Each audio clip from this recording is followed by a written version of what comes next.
আসসালামু আলাইকুম। আজকে আমরা আলোচনা করব ললি ক্রিম নিয়ে। এটা প্রস্তুত করে ইবনেসিনা ফার্মাসিউটিক্যালস লিমিটেড। এর জেনেরিক নেম ললিকোনাজল 1%। এটা 20 গ্রাম, টিপের দাম 180 টাকা করে। নির্দেশনা কি জন্য ললি ক্রিম ব্যবহার করা হয়? এটি সাধারণত ডাক্তারগণ দিয়ে থাকেন দাউদ, একজিমা, চুলকানি ও অ্যালার্জি চুলকানির জন্য।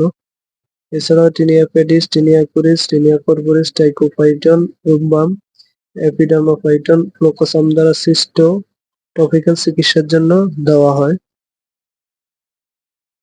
ফার্মাকোলজি: ললিগোনাজল হচ্ছে একটি টপিক্যাল অ্যান্টিফাঙ্গাল এজেন্ট। এটি একটি বিশ্বতপ্রণালী অ্যান্টিফাঙ্গাল।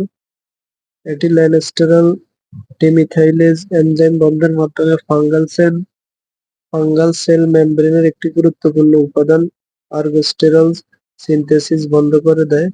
এভাবে এটি ডার্মোফাইটোসিস, ক্যান্ডিডা এলবিক্যান্স, মেলাসেজিয়া, ট্রাইকোফাইটন এবং এপিডার্মোফাইটন প্রজাতির বিরুদ্ধে শক্তিশালী ইনভেন্টো ও ইন ভিভো ফাঙ্গিসাইডাল অ্যাক্টিভিটি প্রদর্শন করে।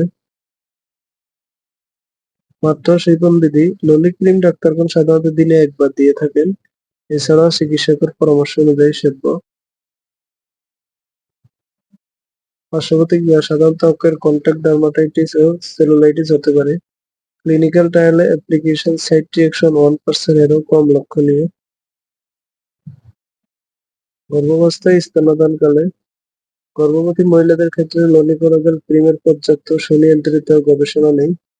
গর্ভাবস্থাকালীন ক্ষেত্রে কেবল তখনই ব্যবহার করা উচিত যদি সম্ভাব্য সুবিধা ব্রণের সম্ভাব্য ঝুঁকিকে ন্যায়সঙ্গত করে তোলে।